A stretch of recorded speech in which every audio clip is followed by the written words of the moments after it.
आंदोलन जे आहे ते प्राध्यापक लक्ष्मण हाके सर, त्याचप्रमाणे नवनाथ वाघमारे आणि ॲडव्होकेट मंगेश ससाणे यांनी जवळपास 10 दिवस आमरण उपोषण जे आहे ते ओबीसीचा सगळे सोयीचा GR काढू नये, कुणब्यांच्या नोंदी ज्या दिलेल्या आहेत त्या रद्द कराव्यात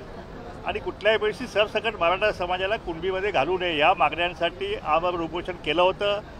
ते उपोषण सोडवण्यासाठी 21 तारखेला मुख्यमंत्री महोदयांच्या दालनामध्ये दोन्ही DCM होते, मंत्री होते, अनेक अधिकारी होते, त्यांच्यासोबत बैठक झाली आणि ह्या व्यापक बैठकीमध्ये त्यांनी आम्हाला आश्वासन दिलं की हा विषय जो आहे हा विषय आम्ही सर्वपक्षीय बैठक ही आम्ही बोलावू आणि त्याच्यामध्ये हा विषय आम्ही निकालात काढू असं आश्वासन दिल्यामुळं आम्ही सगळ्यांनी म्हणून उपोषण करताना आम्ही त्यांना विनंती केली की सरकारकडून ठोस आश्वासन मिळालेलं आहे आणि आपण हे उपोषण जे आहे ते स्थगित करण्यात यावं आणि त्यानुसार ते उपोषण आम्ही स्थगित केलं। परंतु गेल्या 29 तारखेला ही बैठक होणार होती, 29ला ही बैठक झाली नाही।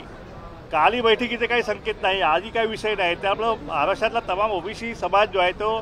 संभ्रमावस्थेत आला की नक्की काय घडतं, ही बैठक होणार आहे की नाही होणार आहे की त्यामुळं आज आम्ही ओबीसी नेत्यांनी आज मुख्यमंत्री महोदय आणि DCM देवेंद्र फडणवीस साहेब,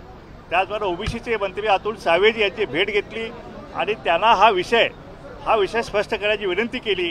त्यांनी सांगितले की विधान भवनाच्या कामामध्ये व्यस्त असल्यामुळे ही बैठक 19ला होऊ शकली नाही, परंतु या आठवड्यामध्ये ही बैठक आम्ही कुठल्याही परिस्थितीत करू आणि ओबीसीना जो आम्ही शब्द दिलेला आहे तो आम्ही नक्कीच पाळू। त्या बैठकीमध्ये आम्ही हा विषय जो आहे सगळे सोयऱ्यांचा विषय आहे, कुणब्यांचा दाखल्याचा विषय आहे, बाकी सगळे विषय जे आहेत ते आम्ही त्या दिवशी त्यावरती आम्ही निर्णय करू असं ठोस आश्वासन त्यांनी दिलं। त्याचप्रमाणे मंत्रिमंडळ उपसमिती जी आहे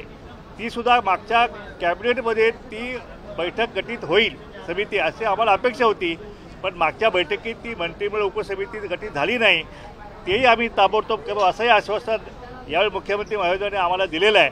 आणि आता आम्ही वाट पाहतोय की या आठवड्यामध्ये ती बैठक होते आहे। काय दिली आहे, काय सांगितलं आता ह्या आठवड्यात तरी करतोय, बहुतेक अतुल सावेंना त्यांनी फॉलोअप करण्याचं सांगितलेलं आहे आणि सावे साहेबांनी सांगितलं की मी फॉलोअप घेऊन ही तारीख जी आहे ते उद्यापर्यंत जे आहे ते आम्हाला ते कळवतो म्हणून सांगितलेलं आहे। आम्हाला अपेक्षा आहे की सरकार आम्हाला नक्कीच या बाबतीत न्याय देईल।